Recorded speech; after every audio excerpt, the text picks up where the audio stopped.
اعوذ باللہ من الشیطان الرجیم بسم اللہ الرحمن الرحیم الحمدللہ الذی ہدانا للتمسک بالثقلین وجعل لنا القرآن قرۃ عین رب المشرقین والمغربین والصلاۃ والسلام علی مولانا ومولا الثقلین صاحب قاب قوسین جد الحسن والحسین ابی القاسم محمد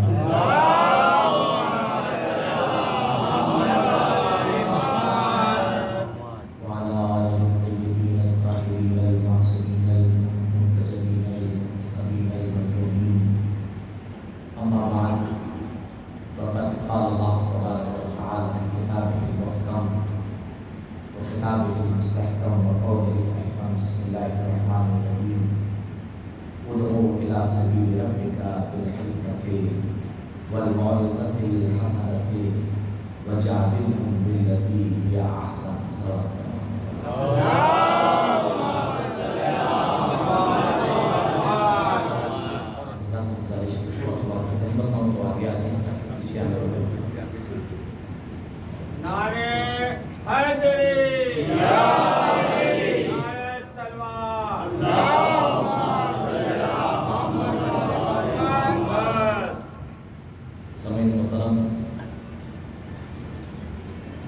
بشریت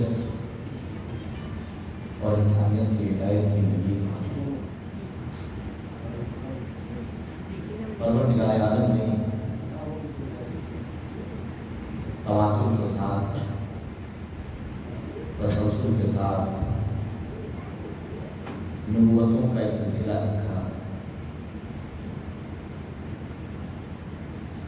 اور جب اس نے پیغمبروں کو بھیجا وہ ایسے ہی نہیں بھیجا بلکہ انہیں تبلیغ کے طریقے کی تعلیم کی. یعنی اگر دین اس کا ہے تو نبی کو یہ بھی اختیار نہیں ہے کہ وہ اپنے انداز سے تبلیغ کرے. جس طریقے سے اس کا حکم ہے آپ تاریخ میں دیکھیں گے کہ جب پروردگار عالم نے موسیٰ اور ہارون کو فرعون کی طرف بھیجا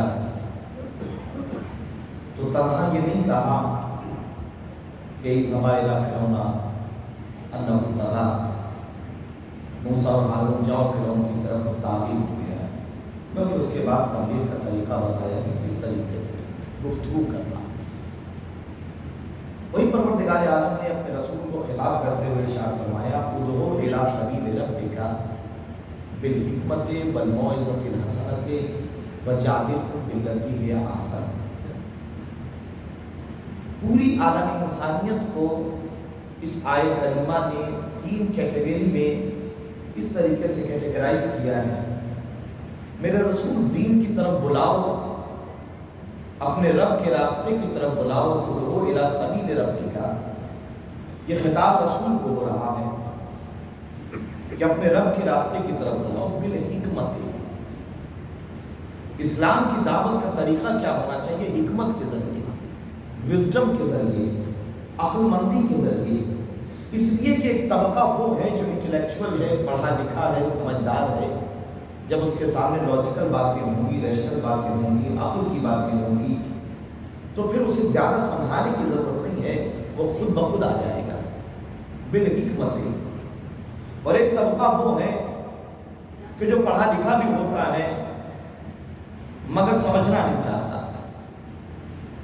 اس کے لیے حکم والموعظۃ الحسنۃ. دیکھو جو گفتگو کا، جو موعظے کا جو طریقہ ہو، بہترین نصیحتوں کے ذریعے انہیں دعوت دو. اور ایک طبقہ وہ ہے جو بحث کرنے لگتا ہے. وجادلهم بالتی ہی احسن. اس کا بھی طریقہ پروردگار عالم نے رسول کو تعلیم کیا. وجادلهم بالتی ہی احسن. میرے رسول بات اگر مناظرے کیا جائے، بات اگر آرگومنٹ کیا جائے، تو جو مناظرے کا بہترین طریقہ ہو، جو بحث کا اچھا انداز ہو، اس ذریعے سے مناظرہ کرنا. اس لیے کہ لوگ بڑے نازک مزاج ہوتے ہیں. ممکن ہے کہ کوئی شخص رسول کی خدمت میں آئے اور اس کے اندر صلاحیت قبولیت اسلام ہو، وہ اسلام کو قبول کر سکتا ہو، مگر رسول کا لہجہ سخت ہو جائے، بڑی توجہ کیجیے، رسول کا لہجہ سخت ہو جائے تو ممکن ہے وہ ناراض ہو کے چلا جائے۔ لہٰذا پروردگار عالم نے سلیقہ بتایا، میرے رسول لہجہ شیریں رہے، الفاظ سخت نہ ہونے پائیں، سننے والا ناراض ہو کے چلا نہ جائے۔ لوگ بڑے نازک مزاج ہوتے ہیں، بزم رسول ہے، تاریخ نے واقعہ لکھا بزم رسول ہے، کچھ صحابی بیٹھے ہوئے ہیں، ایک غریب انسان رسول کے پہلو میں بیٹھا ہوا ہے، ایک امیر انسان بھی بیٹھا ہوا ہے۔ اچانک سے ہوا چلی اور امیر کا دامن غریب کے پہلو پر آ گیا۔ اب جیسے ہی اس کا دامن آیا، غریب نے اپنا دامن سنبھالا، امیر نے اپنا پہلو بدلا۔ روایتیں بیان کرتی ہیں کہ بس یہ بات نگاہ رسالت سے پوشیدہ نہ رہ سکی۔ رسول نے کہا کہ تو کیا سمجھتا تھا کہ تیری امیری اس کے لباس کے ذریعے تجھ تک آ جائے گی یا اس کی غربت تجھ تک پہنچ جائے گی؟ رسول نے غریب کو اور قریب کیا، امیر کو ہٹا دیا۔ اب جب یہ تمام امراء اور رؤساء شام میں ایک کلب میں جمع ہوئے اور جمع ہونے کے بعد انہوں نے کہا کہ آج صاحب رسول نے ہماری بڑی بے عزتی کر دی، کیا ہوا؟ کہا ہمیں بزم سے اٹھا دیا اور غریبوں کو غریب کیا۔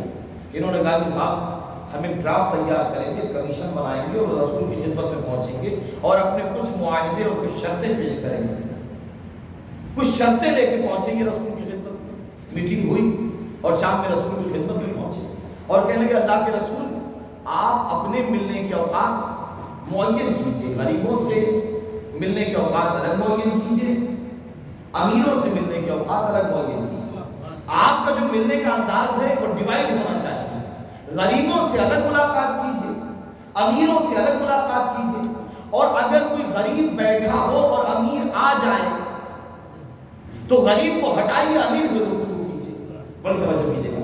اب ظاہر سی بات ہے رسول اسے کہتے جو وہی کہتا جو وہی الہی ہوتی ہے۔ رسول خاموش، امیروں نے آ کے کہا سرکار ہم اس وقت آپ کی بز میں آئیں گے جب کوئی غریب بیٹھا ہو اور امیر آ جائے تو آپ غریب کو ہٹائیے، امیر صلی اللہ علیہ وسلم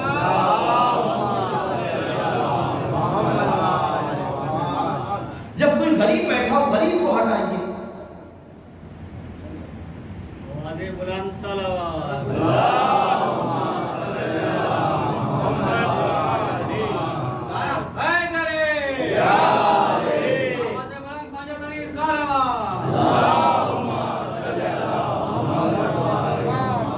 کہ اگر کوئی غریب بیٹھا ہو آپ کی بس میں تو اسے ہٹائیے اور امیر سے گفتگو کیجیے۔ اب رسول خاموش، قرآن نے کہا وَلَا تَطْرُدِ الَّذِينَ يَدْعُونَ رَبَّهُمْ بِالْغَدَاةِ وَالْعَشِيِّ يُرِيدُونَ وَجْهَهُ۔ میرے رسول اپنی بزم سے کسی مسلمان کو نہیں نکالنا، میرے رسول اپنی بزم سے کسی مسلمان کو نکالنا نہیں۔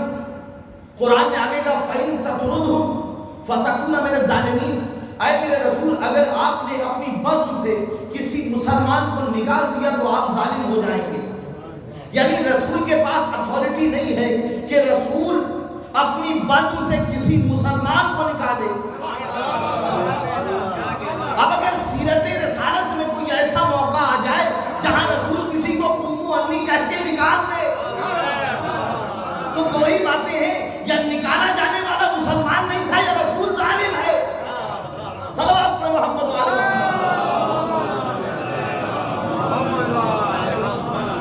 تو کیا انداز استعمال کیا پروردگار نے؟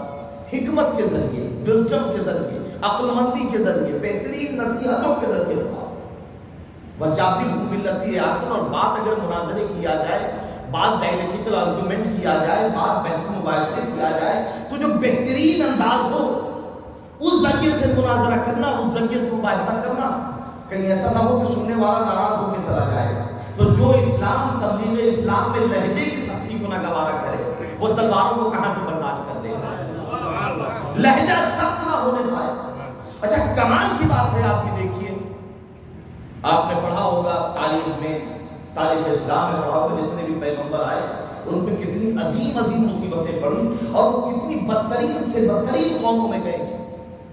بنی اسرائیل بدترین سے بدترین قوموں میں کا شمار، حالانکہ یہی وہ قوم تھی کہ جسے پروردگار عالم نے فضیلت عطا کی تھی، جسے عالمین میں فضیلت حاصل تھی۔ مگر اس کے باوجود یہی وہ قوم ہے کہ جس نے ایک ایک رات میں 500 نبیوں کو قتل کیا ہے. کتنی بدترین قوم. تو آپ سوچ سکتے ہیں کہ نبیوں نے کتنی مصیبتیں اٹھائی ہوں اور کتنا بدترین معاشرہ رہا ہوگا جہاں نبیوں کو پروردگار عالم نے ہدایت کے لیے بھیجا. لیکن یاد رکھیے کہ جو جیسا ہوتا ہے اس کو ویسا معاشرہ ملتا ہے. جس کا جتنی بڑی اور جتنا بڑا عہدہ ہوتا ہے اتنا بڑا معاشرہ ملتا ہے. اب رسول کو جو بھیجا گیا تو عرب کا معاشرہ کوئی آسان معاشرہ نہیں تھا. ایسا ذلیل معاشرہ تھا, ایسا کمینہ معاشرہ تھا کہ جہاں پروردگار عالم نے ختمی مرتبہ جیسے پیغمبر کو بھیجا. اور یہی وجہ تھی کہ رسول نے کہا کہ ما انزل نبیوں کما اوذیتو, کسی نبی کو اتنی تکلیف نہیں دی گئی جتنی مجھے تکلیف دی گئی. یعنی ظاہری طور پر آپ کو دیکھنے میں لگے گا کہ یہ عرب کا وہ جاہل معاشرہ بنی اسرائیل سے برا تھوڑی نہیں تھا, لیکن یہ جتنی برائیاں ان کے اندر موجود تھیں, اگر آپ غور کریں گے تو رسول کا یہ جملہ بتاتا ہے کہ ما انزل نبیوں کما اوذیتو. اور آج کی ماڈرن سوشیولوجی سسٹم سمجھنے والے, سوشل سسٹم کے سمجھنے والے ماہرین عمرانیات جب عرب کے کلچر اور عرب کی سوسائٹی کا مطالعہ کرتے ہیں تو آج کے سوشل سائنٹسٹ جو ہے وہ یہ بیان کرتے ہیں کہ صاحب عرب کا معاشرہ کچھ ایسا معاشرہ تھا کہ جس کے اندر گفتگو کرنا, جس کے اندر بحث کرنا, جس کو راہ راست پھیلانا آسان نہیں تھا. وہ غیرت و حمیت کی زنجیروں میں کچھ اتنے جکڑے ہوئے تھے, تعصب کی دیواروں میں اتنے گھرے ہوئے تھے کہ ان سے گفتگو کرنا آسان نہیں تھا. آج یاد رکھیے, آج مزاجوں کو بدلا جا سکتا ہے. یہ بات پروو ہو چکی ہے, یہ فیکٹ ہے, تھیوری نہیں ہے. آج مزاجوں کو بدلا جا سکتا ہے, قانونوں کو بدلا جا سکتا ہے, طریقوں کو بدلا جا سکتا ہے, مگر رسومات کو نہیں بدلا جا سکتا. یہ عرب کا معاشرہ رسومات میں کچھ اس طریقے سے جکڑا ہوا تھا کہ اسے نکالنا. اب آپ دیکھیں, اگر آپ عربین ہسٹری پڑھیں گے تو اس زمانے کا عربیہ 3 حصوں میں ڈیوائڈ تھا جو اس زمانے کا عرب کنسیڈر کیا جاتا تھا. آج کچھ ممالک الگ الگ ہو گئے. اس زمانے کا عربین پیننسولا جو تھا وہ 3 حصوں میں ڈیوائڈ تھا. ایک حصہ یمن تھا جو آج ایک الگ کنٹری ہے, ایک حصہ حجاز کا تھا جہاں مکہ مدینہ تھا, اور ایک حصہ ربع الخلی تھا جہاں پر آبادی بہت کم تھی, ریگستان تھا, کچھ بدو رہا کرتے تھے. یہ ہے عرب کا معاشرہ جہاں رہا کرتا تھا. تو سب سے پہلا ان کا تعصب ملکی تعصب تھا. وہ ملکی تعصب کیا تھا؟ یہ کہتے تھے کہ صاحب ہمیں بولنا آتا ہے, ہمیں گفتگو کرنا آتا ہے, ہم شاعر ہیں, ہمارے پاس زبان ہے, باقی سب عجم ہیں. یعنی پہلا تعصب جو تھا وہ ملکی سرحدوں پر تھا. عرب والے عجم والوں کو پسند نہیں کرتے تھے. اب عرب کے اندر آ جائیے تو یمن والے حجاز والوں کو نہیں پسند کرتے تھے, حجاز والے یمن والوں کو پسند کرتے تھے. علاقائی تعصب. پھر آ جائیے, پھر ان علاقوں میں کچھ قبیلے رہا کرتے تھے. ان کا قبیلہ الگ ہے, ان کا قبیلہ الگ ہے, اس قبیلے والے اس قبیلے والے کو نہیں پسند کرتے تھے, اس قبیلے والے اس قبیلے کو نہیں پسند کرتے تھے. اچھا, اب قبیلوں میں آ جائیے, پھر قبیلوں میں خاندان ہوا کرتے تھے. ایک خاندان دوسرے خاندان کو نہیں پسند کرتا تھا, دوسرا خاندان اس خاندان کو نہیں پسند کرتا. تو انہوں نے رشتوں کی بنیادیں جو رکھی تھی سرحدوں پہ رکھی تھی, زبانوں پہ رکھی تھی, خاندانوں پہ رکھی تھی, جنگوں پہ رکھی تھی. کہ صاحب ہمارا خاندان بڑا بہادر تھا, ان کی تاریخ یہ ہے, وہ جب میدان میں آتے تھے تو ایسے رجس پڑھتے تھے, ایسے گفتگو کرتے تھے, اور ان کے خاندان میں کوئی بہادر نہیں. تو رشتہ جو بنا تھا سرحدوں کی بنیاد پہ بنا تھا. اس زمانے کا عرب معاشرہ ملکوں میں بٹا ہوا تھا, سرحدوں میں بٹا ہوا تھا, علاقوں میں بٹا ہوا تھا, خاندانوں میں بٹا ہوا تھا, زبانوں میں بٹا ہوا تھا. رسول نے آنے کے بعد اس پورے سسٹم کو کس انداز سے توڑا. رسول نے کہا رشتہ ملکوں کی سرحدوں کی بنیاد پہ نہیں بنے گا, رشتہ علاقے کی بنیاد پہ نہیں بنے گا, رشتہ زبان کی بنیاد پہ نہیں بنے گا, رشتہ رنگ و نسل کی بنیاد پہ نہیں بنے گا, رشتہ خاندانوں کی بنیاد پہ نہیں بنے گا, بلکہ رسول نے تمام بتوں کو توڑتے ہوئے ایک یونیورسل میسج دیا کہ پوری کائنات میں رشتہ لا الہ الا اللہ کی بنیاد پہ بنے گا. اب علاقوں کا تعصب ٹوٹا, خاندانوں کا تعصب ٹوٹا, زبانوں کا تعصب ٹوٹا, رنگ و نسل کا تعصب ٹوٹا, لا الہ الا اللہ کی بنیاد پر. اب نہ علاقہ دیکھا جائے گا, نہ علاقہ سرحدیں دیکھی جائیں گی, نہ ملک دیکھا جائے گا, نہ زبان دیکھی جائے گی, نہ نژاد دیکھی جائے گی, نہ رنگ و نسل دیکھا جائے گا, کچھ نہیں دیکھا جائے گا. صرف اور صرف لا الہ الا اللہ کی بنیاد پر رسول نے رشتہ قائم کیا. لا الہ الا اللہ کی بنیاد پر، چاہے وہ حبش کا رہنے والا بلال ہو،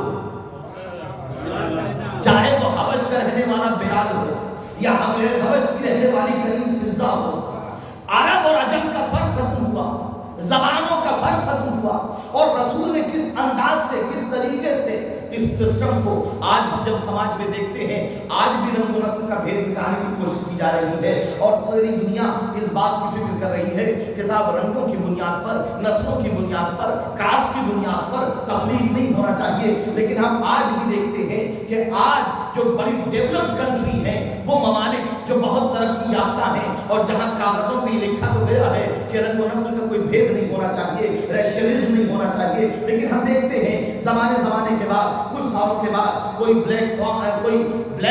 کوئی سیاہ فام نگرو بندوق اٹھاتا ہے اور اٹھانے کے بعد گوروں کو گولیاں مارنا شروع کر دیتا ہے، اس لیے کہ کاغذوں میں رنگ و نسل کا بھید مٹانا آسان ہے، پریکٹیکل لائف میں آسان نہیں ہے۔ ابھی کچھ دن پہلے جارج فلائیڈ کا واقعہ آپ نے دیکھا ہوگا، امریکہ میں کیا ہوا، وہ جو رنگ و نسل کے بھید کو ختم کر دینا چاہ رہے ہیں، ہزاروں سال سے کوششیں کی جا رہی ہیں، مگر وہ چیزیں کاغذوں پر ہیں، مگر رسول نے ایک لمحے میں بلال کو گلدستہ اذان پہ چڑھا دیا، بلال کو گلدستہ اذان پہ چڑھا دیا۔ کون بلال؟ سیاہ فام بلال۔ رشتہ رنگ و نسل کی بنیاد پہ نہیں بنے گا، یہ رسول کا معجزہ۔ اچھا کمال ہے اللہ کے رسول، یہ آپ نے بلال کو گلدستہ اذان پہ کیوں چڑھایا اور مؤذن اسلام کیوں بنایا؟ کہ بلال غلام تھے، بڑی توجہ دیجیے گا، بلال غلام تھے، عجیب انداز تھا بلال کا، غلامی کی زنجیروں میں کچھ ایسے جکڑے ہوئے تھے، چاہے مکے کا کوئی انسان ہو، مدینے کا کوئی انسان ہو، جو بلاتا تھا ہاتھ جوڑے ہوئے بلال دوڑے ہوئے چلے جاتے تھے، اس نے بلایا بلال دوڑے ہوئے جا رہے ہیں، اس نے بلایا بلال دوڑے ہوئے جا رہے ہیں۔ رسول نے ایک لمحے میں اس سسٹم کو ایسے ختم کیا، بلال کو گلدستہ اذان پہ کھڑا کیا، کہا بلال اذان دو، بلال نے اذان دی، سارا مکہ مدینہ دوڑتا ہوا آیا۔ رسول نے کہا یہی تو بتانا چاہتا ہوں کہ لوگ بلال کو بلاتے تھے، بلال دوڑتے ہوئے جاتے تھے، آج بلال اذان دے گا، پورا مکہ مدینہ دوڑتا ہوا آئے گا۔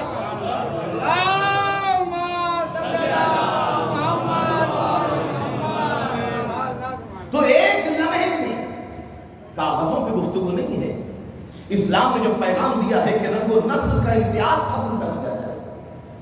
اچھا بلال حبشی ہے، روایت میں ملتا ہے کہ لوگ شکایت لے کے آگے کہ سرکار آپ نے بلال کو گلدستہ اذان پہ چڑھا دیا، بلال اذان دیں گے۔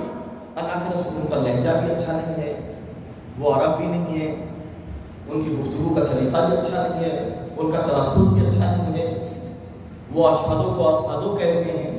بڑی توجہ دیجیے، دیکھیے ایمان کس کمال تک پہنچاتا ہے، رنگ و نسل کا بھید نہیں کہ یا رسول اللہ، انہیں عربی نہیں آتی، ان کی زبان عربی نہیں، ان کا لہجہ بھی اچھا نہیں، اور ہم بڑے بڑے اچھی لینگویج جاننے والے، ہمیں تجوید بڑی اچھی آتی ہے، ہمارا لہن بڑا اچھا ہے، ہماری قرات بڑی اچھی ہے۔ اللہ کے رسول آپ نے انہیں بنا دیا، ہمیں بنائی۔ رسول نے کہا کہنا کیا چاہتے ہو؟ کہنے کہ سرکار کل سے فلاں صاحب ہے، فلاں صاحب ہے، فلاں صاحب ہے، ان میں سے کسی کو معین کر لیجیے۔ رسول نے کہا ٹھیک ہے، کل میرا اذان نہیں دیں گے۔ تاریخ لکھتی اذان ہوئی، نماز ہو گئی، لوگ انتظار کر رہے ہیں، سورج نہیں نکل رہا ہے، دوڑے ہوئے لوگ رسول کی خدمت میں، اللہ کے رسول کیا قیامت آنے والی ہے، سورج نہیں نکل رہا ہے۔ رسول نے کہا اذان کس نے دی تھی؟ اذان کس نے دی تھی؟ کہ فلاں نے دی تھی، کہ بلال نے نہیں دی تھی؟ کہ نہیں، کہ جب تک بلال اذان نہیں دیں گے سورج نہیں نکلے گا۔ بڑی توجہ کیجیے گا، تو جس کے غلام کا یہ کمال ہو کہ جب تک وہ اذان نہ دے سورج نہ نکلے، اگر اس کا آقا انگلی کے اشارے سے سورج پلٹا دے، صلوات پر محمد والے محمد،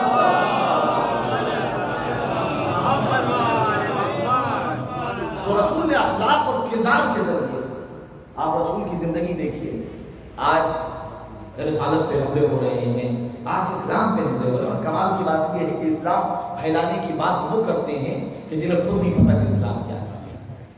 آپ جسے دیکھیے پرچم لے کے کھڑا ہے، آج پوری دنیا میں جتنے مسلمان ہیں وہ سب اسلام پھیلانے کی بات کرتے ہیں، جسے دیکھیے وہ اسلام کا موافق بنا ہے، کہ آپ اسلام پھیلا رہے ہیں، اسلام پھیلا رہے ہیں. اچھا کمال کی بات ہے، ہمیں سمجھ میں نہیں آتا اسلام پھیلانے بھی وہاں جاتے ہیں جہاں وہ مسلمان رہتے ہیں. دم ہو تو کبھی ایسے علاقے میں جاؤ جہاں اسلام نہیں ہے، وہاں جائیے اسلام پھیلانے. جسے دیکھیے اسلام پھیلا رہے ہیں. اور خاص کر جب یہ حضرات اسلام پھیلانے چلتے ہیں تو اسلام پھیلتا نہیں ہے بلکہ اسلام بدنام ہوتا ہے. اسلام بدنام ہوتا ہے. آپ ہی دیکھیے چاہے وہ طالبان ہو، چاہے وہ القاعدہ ہو، چاہے وہ آئیسس ہو، دنیا میں مظالم کے ذریعے اسلام نہیں پھیلتا. آج جو دنیا پہ آتنکواد، اسلام پہ آتنکواد کے دھبے لگ رہے ہیں، ٹیررزم کے دھبے لگ رہے ہیں، ایسٹریمزم کے دھبے لگ رہے ہیں، اینٹی سیمیٹزم کے دھبے لگ رہے ہیں، یہ سارے دھبے آپ کے بنائے ہوئے ہیں. اس لیے کہ اسلام کا چہرہ خراب نہیں ہے، چہرہ آپ کا خراب ہے، چہرہ مسلمان کا خراب ہے. رسول نے کردار کے ذریعے اسلام پھیلایا، تلواروں کے ذریعے اسلام نہیں پھیلایا. جھوٹ بولتا ہے وہ جو یہ کہتا ہے کہ رسول بدر میں لڑے، رسول احد میں لڑے، رسول خندق میں لڑے، رسول خیبر میں لڑے. رسول نہیں لڑے. ساری روایتیں اٹھا کے پھینک دیجیے گا، کتابیں جلا دیجیے گا. میرا رسول کسی سے نہیں لڑا، لوگ رسول سے آگے لڑے. صلوات میں محمد علیہ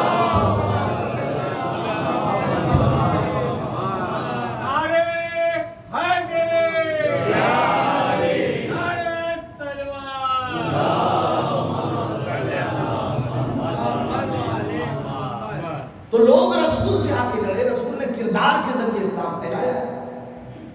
اچھا آپ دیکھیے پروردگار عالم نے رسول کو کتنے ناموں سے نوازا ہے. کبھی طٰہٰ کہا، کبھی سراج کہا، کبھی یاسین کہا، کبھی مبشر کہا، کبھی مزمل کہا، کبھی سراج کہا، کبھی منیر کہا، کبھی یاسین کہا، کبھی طٰہٰ کہا. یہ وہ القاب ہیں جو پروردگار عالم نے رسول کو نوازا.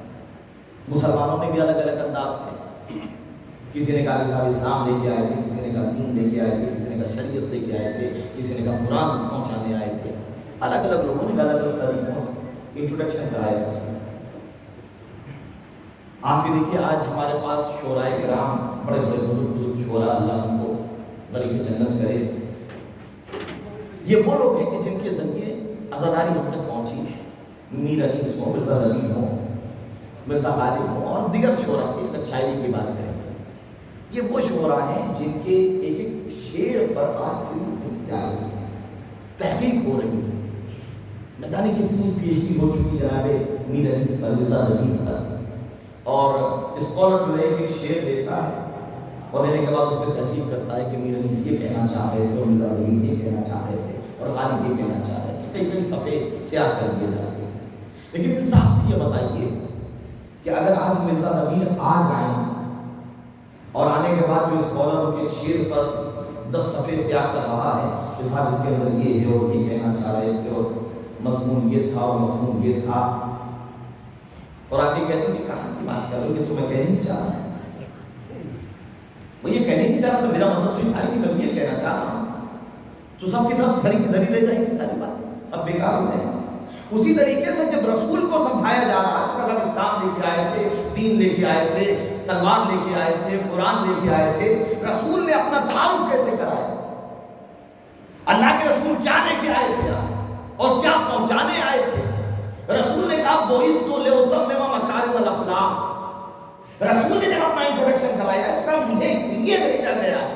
یہ نہیں کہا کہ میں تلوار لے کے آیا ہوں تاکہ لوگوں کو مسلمان بنا دوں، میں قرآن لے کے آیا ہوں تاکہ لوگوں کو پڑھا دوں. کا نہیں، بوئس تو لے اتمم مکارم الاخلاق، مجھے اس لیے بھیجا گیا ہے تاکہ میں اخلاق کو اس کے عظیم مرتبوں پر فائز کرنا. یاد رکھیے اخلاق کمال کا معیار ہے. اخلاق وہ صفت ہے کہ جب یہ آ جاتی ہے تو تمام صفات خود بخود آ جاتی ہیں. اگر اخلاق آ جائے تو اسلام خود بخود آ جائے گا، عدالت خود بخود آ جائے گا، شرافت خود بخود آ جائے گا، کمال خود بخود آ جائے گا، کرم خود بخود آ جائے گا. کہ اس لیے نہیں آیا رسول نے اپنا انٹروڈکشن، ٹھیک ہے وہ شریعت بھی لائے تھے، وہ دین بھی لائے تھے، وہ قرآن بھی لائے تھے، لیکن اپنا تعارف جو کرایا وہ اس تو لِأُتَمِّمَ مَكَارِمَ الْأَخْلَاقِ، مجھے اس لیے بھیجا گیا ہے تاکہ دنیا میں اخلاق پھیلا. اور صرف رسول نے یہ جملہ نہیں کہا بلکہ پروردگار عالم نے. بھئی دیکھیے ہر زمانے کا پیغمبر، ہر زمانے کا نبی اپنی امت سے بہتر ہوتا ہے ہر فیلڈ میں.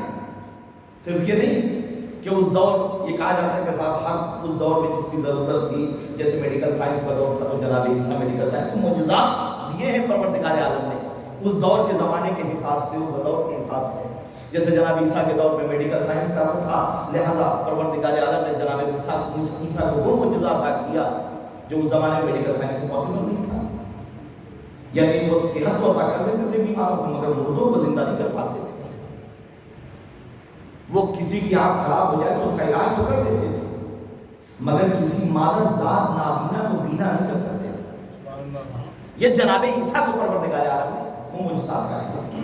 جناب موسیٰ کے زمانے میں جادو کا فن جادوگری کا بڑا کمال تھا، لہذا پروردگار عالم نے جناب موسیٰ کو وہ کمال عطا کیا، عصا عطا کیا جو اژدہا بن جاتا تھا. جادو کی حقیقت یہ تھی کہ جادو اپنی حیت نہیں بدلتا، اپنی حیت بدلتا ہے، ماہیت نہیں بدلتا.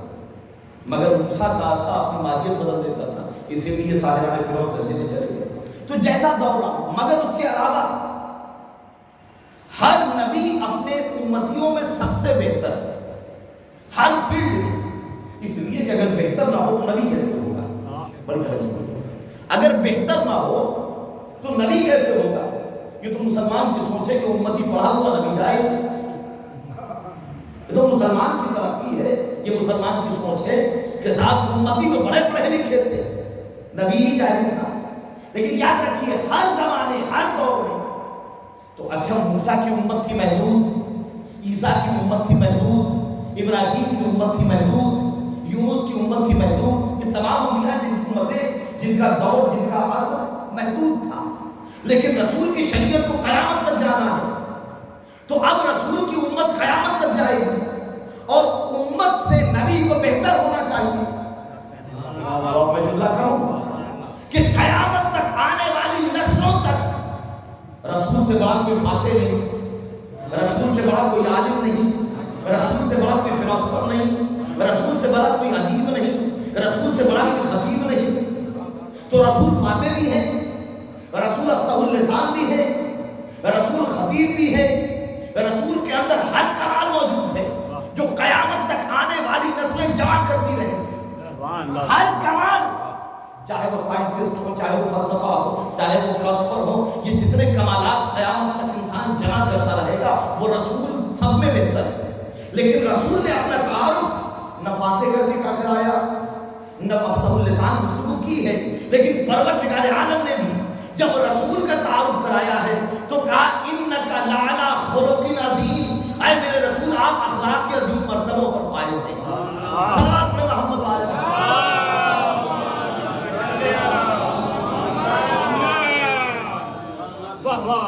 40 سال تک، یہی وجہ ہے 40 سال تک رسول نے اخلاق کا کلمہ پڑھوایا، کردار کا کلمہ پڑھوایا. ورنہ جھوٹوں کے درمیان یہی ہوتا ہے کہ جیسا ماحول ہوتا ہے لوگ ویسے بنتے ہیں، جیسا سماج ہوتا ہے لوگ ویسے بنتے ہیں. آج ہم جب کہیں زمین خریدنے جاتے ہیں، زمین کی قیمت جو بھی ہو، ہم استخارہ دیکھ رہے ہیں، لوگوں کو دیکھ رہے ہیں، سمجھ رہے ہیں، علاقے کو سمجھ رہے ہیں، بھائی زمین ہے خریدیے. کہنے نہیں صاحب لوکیلٹی کیسی ہے دیکھا جائے گا، لوگ کیسے رہتے ہیں. میں نے کہا کیا مطلب؟ کہنے صاحب زمین کی قیمت نہیں ہوتی، پڑوسیوں کی قیمت ہوتی ہے. پڑوسیوں کی قیمت ہوتی ہے، اس لیے سماج پڑوسیوں سے بنتا ہے. پڑوسی اگر اچھے ہوں، لوگ اچھے ہوں تو ماحول اچھا ہوتا ہے، لوگ خراب ہوں تو ماحول خراب ہو جاتا ہے. تو ایک معمولی آدمی جب جاتا ہے، اچھا پڑوسی زندگی میں بھی ہوتے ہیں، پڑوسی مرنے کے بعد بھی ہوتے ہیں. بڑی توجہ دیجیے، پڑوسی زندگی میں بھی ہوتے ہیں اور پڑوسی مرنے کے بعد بھی ہوتے ہیں. مرنے کے بعد آپ کس قبرستان میں دفن ہو رہے ہیں، آپ کے اہلو پہلو میں کون ہیں. اور کمال کی بات ہے میرے رسول کا عجیب المیہ ہے، نہ زندگی میں اچھے پڑوسی ملے نہ مرنے کے بعد. صلوات میں محمد والے محمد.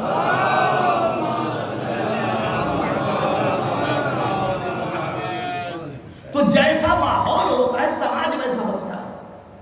اب آپ یہ دیکھیے کہ عرب کا وہ جاہل معاشرہ کہ جو 360 خداؤں کی پرستش کرتا ہے، وہ جھوٹ بولتا تھا، وہ خیانت کار تھا، وہ شرابی تھا، جتنی بھی برائیاں آپ سوچ سکتے ہیں عرب معاشرے میں کبھی نہیں ہوتا ہے. اتنے برے معاشرے آج سوال ہوتا ہے کہ صاحب رسول 40 سال کیا کر رہے تھے؟ وہ آپ کا عقیدہ ہوگا کہ 40 سال تک ان کو پتہ ہی نہیں تھا کہ وہ نبی ہے. ہمارا کیا عقیدہ ہے؟ ہم تو مانتے ہیں رسول نے فرمایا کن تو نبی یا آدم بین الماء والطین، میں نبی تھا جب آدم پیدا نہیں ہوئے تھے. اچھا زمانہ نہیں میں بیان کیا کہ کب بھی آدم کی تبلیغ نہیں ہوئی.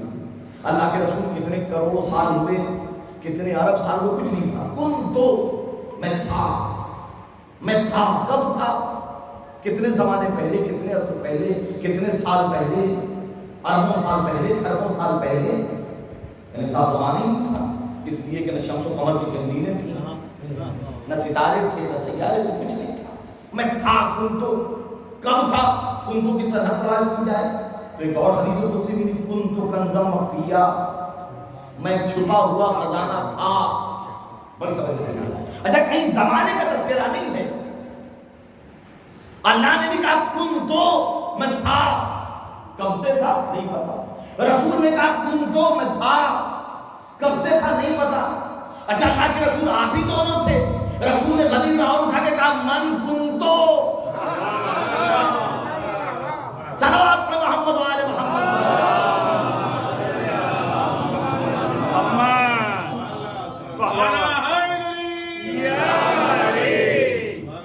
تو 40 سال کا عرصہ گزر گیا. وہ رسول کے جو آدم کے وجود سے پہلے تھا. اور آپ کو پتا ہوگا کہ ان انبیاء کی نبوتیں محمد کے پسینے کا صدقہ ہیں. محمد کے پسینے کا صدقہ ہے. آدم محمد کے پسینے کا نام ہے، نوح محمد کے پسینے کا نام ہے، ابراہیم محمد کے ارض زمین کا نام ہے.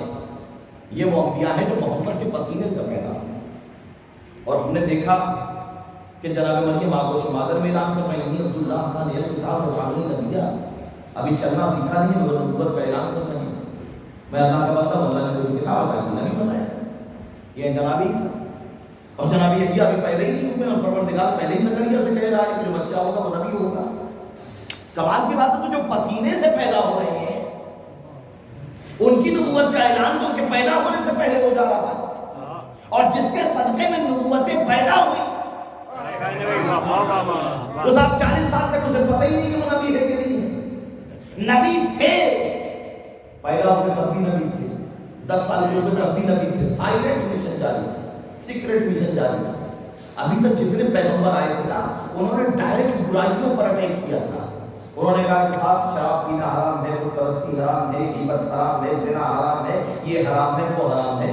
رسول نے 40 سال سائلنٹ مشن جاری رکھا اور کہا برائیاں پنپتی کہاں سے ہیں ہم یہ دیکھیں گے. برائیاں جنم کہاں سے لیتی ہیں. 40 سال تک اپنے اخلاق و کردار کا کلمہ پڑھوایا رسول نے. اپنے اخلاق کا کلمہ پڑھوایا، اپنے کردار کا کلمہ پڑھوایا. اور جب عرب کا سارا معاشرہ کہنے لگا کہ محمد صادق، محمد امین، بھئی کمال کی بات ہے جھوٹوں کے درمیان سچا پیدا ہو جائے، خائنوں کے درمیان امانت دار پیدا ہو جائے. بھئی ہم یہی تو کہتے ہیں نا. وہ جو 360 خداؤں کی پرستش کرتے تھے، دن کا خدا الگ، رات کا خدا الگ، سفر کا خدا الگ، حضرت کا خدا الگ، ایک قبیلے کا خدا الگ، دوسرے قبیلے کا خدا الگ، پتھر کا خدا الگ، لکڑی کا خدا الگ، بارش برسانے والا خدا الگ، رزق دینے والا خدا الگ. 360 خداؤں کی پرستش کرنے والے. اور تاریخ میں یہاں تک ملتا ہے کہ جب سفر پہ جاتے تھے تو حلوے کے بت بناتے تھے، حلوے کے بت بناتے تھے اور لے کے جاتے تھے. جب بھوک لگتی تھی تو پہلے تو اپنے اس حلوے کے خدا کو سجدہ کرتے تھے اور اس کے بعد اس حلوے کے خدا کو شکم کے مندر میں اتار دیا کرتے تھے. تو جو معاشرہ اپنے خدا کو کھا جاتا ہو، ایسے معاشرے میں صداقت کا کلمہ پڑھوانا، امانت کا کلمہ پڑھوانا. رسول نے صداقت کا کلمہ پڑھوایا. وہ کہ جو کبھی سچ نہ بولتے تھے وہ یہ کہہ رہے تھے محمد سچا ہے. بڑی توجہ. اب ماحول بناتا ہے انسان کو. جیسا سماج ہوتا ہے لوگ ویسے ہوتے ہیں. اگر سماج اچھا ہے تو لوگ اچھے، اگر سماج برا ہے تو لوگ برے. کہ یہی تو فرق ہے امت میں اور نبی میں.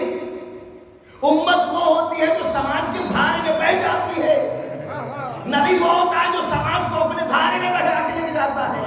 صلوات میں محمد و آل محمد.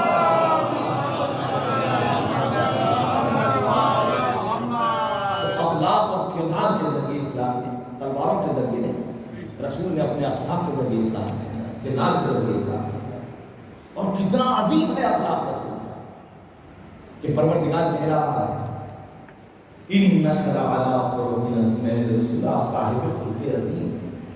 کوئی شخص آیا اور آ کے مولا کہنا سے سوال کرتا ہے کہ یا علی یہ بتائیے رسول کے اخلاق گنوا دیجیے، رسول کے اخلاق گنوا دیجیے۔ مولا نے تھوڑی دیر توقف کیا اور کہا کہ اچھا میں رسول کے اخلاق گنوا دیتا ہوں، تو دنیا کی نعمتیں گنوا دے، تو دنیا کی نعمتیں گنوا دے۔ اس نے سوچنا شروع کیا، تھوڑی دیر غور کیا، فکر کیا، اس کے بعد کہ یا علی یہ تو امپاسبل ہے، ناممکن ہے، دنیا کی نعمتیں بہت ہیں، میں انہیں کیسے کاؤنٹ کر سکتا ہوں، میں انہیں کیسے گن سکتا ہوں۔ امام نے فرمایا کہ جسے پروردگار نے وہ بتاؤں دنیا قلیل کہا ہے کہ دنیا کی نعمتیں بہت کم ہیں، جب تو قلیل کو نہیں گنوا سکتا تو جسے قدرت نے عظیم کہا ہو اور اسے کیسے گنوائے۔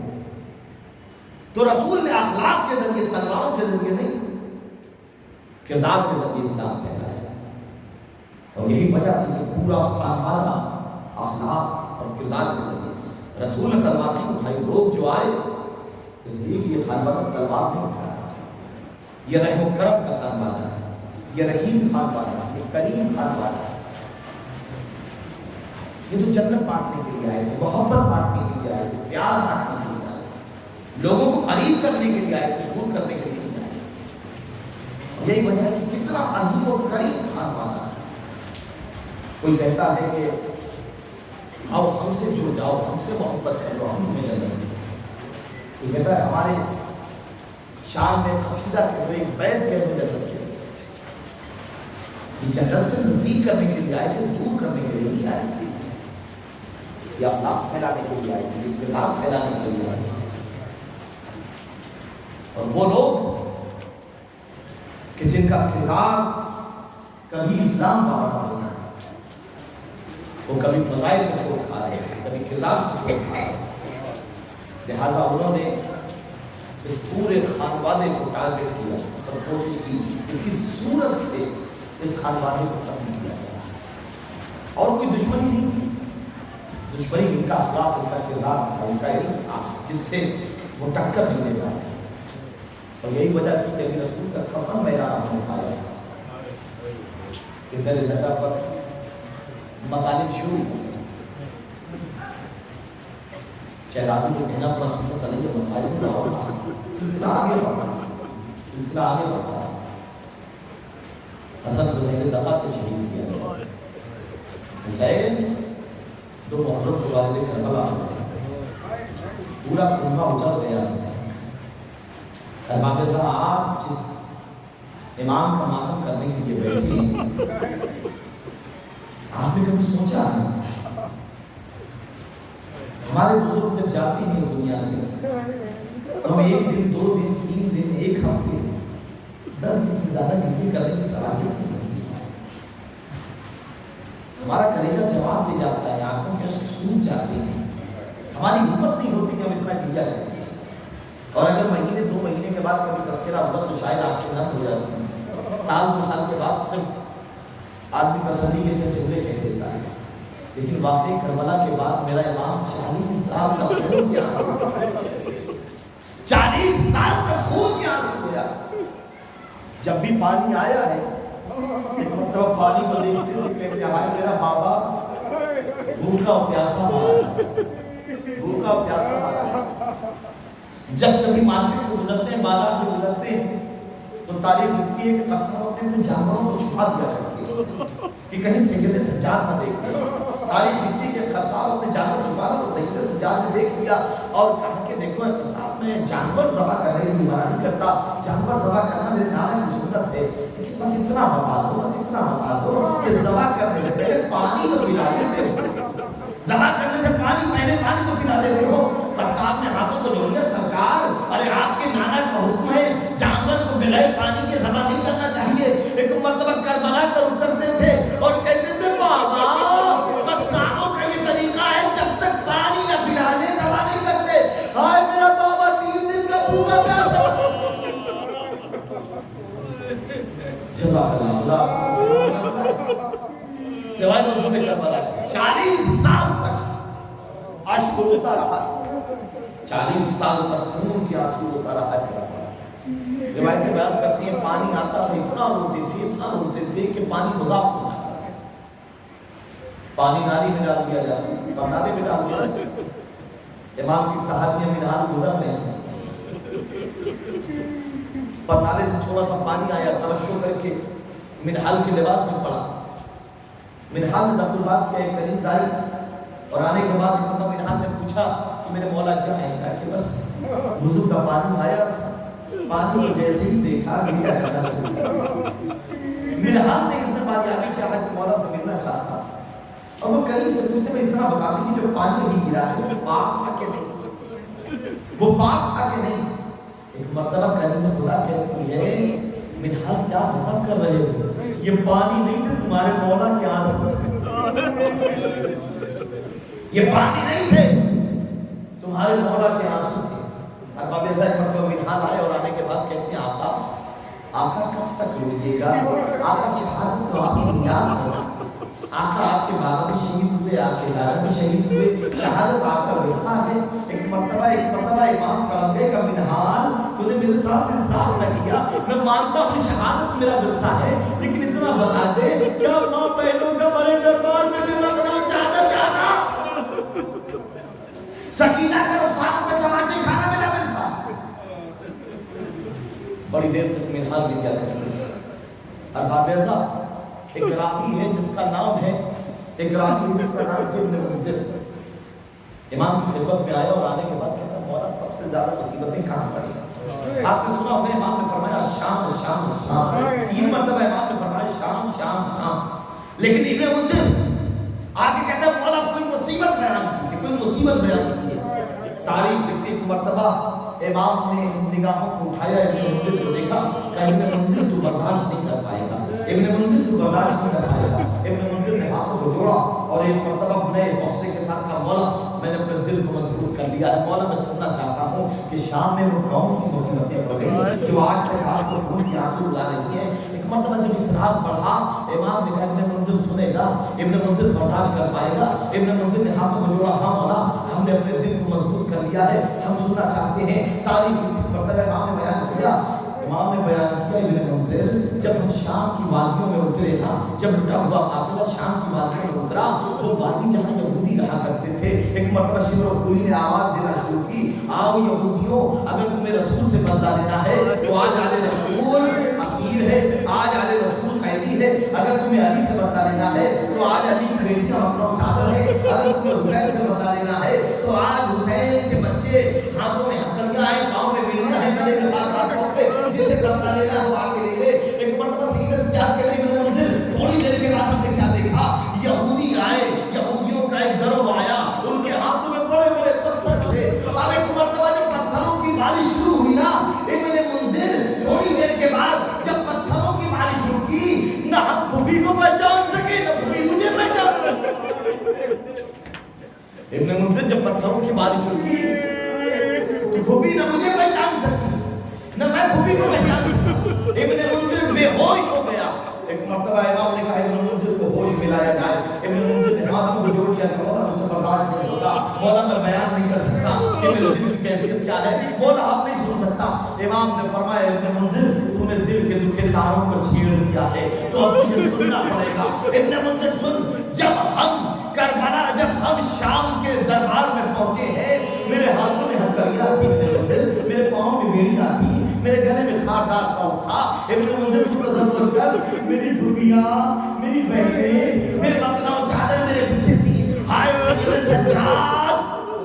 سید سجاد اچانک اس عالم میں میرے بابا کا سر تشت طیرہ میں یزید کے سامنے رکھا ہوا تھا اور وہ اس سے گستاخی کر رہا تھا. ایک مرتبہ یزید نے کہا اگر کسی کو حسین سے بدلہ لینا ہے تو آئے آج حسین سے بدلہ لے لے، حسین کی آن سے بدلہ لے لے. ایک شخص کھڑا ہوا کہ کربلا میں حسین نے مجھے اپنے گھوڑے کو تازیانہ اٹھایا تھا لیکن وہ تازیانہ مجھے لگا تھا اور میں بدلہ لینا چاہتا ہوں. یزید نے اجازت دی، وہ تازیانہ لے کے حسین کے سر تک پہنچا. ایک مرتبہ سکینہ کرم دی، بھیا کیا آپ میرے بابا کے سر کے ساتھ گستاخی ہوگی؟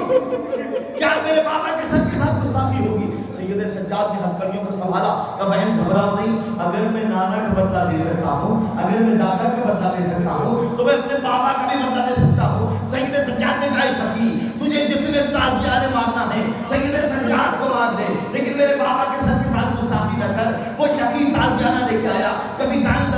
ہے کبھی بائیں طرف جاتا ہے، یزید پوچھتا ہے مارتا کیوں نہیں ہے؟ میں اس لیے نہیں مار رہا ہوں، میں وہ جگہ تلاش رہا ہوں جو زخمی نہ ہو۔ سجدے سے جاگ نے کہا ارے پورا جسم چھلنی چھلنی ہے، کربلا سے لے کے کوفے سے لے کے شام، اتنے تازیہ نے کہا آئے میرا مظلوم سیاد مظلوم ایوکم کلمی اللہ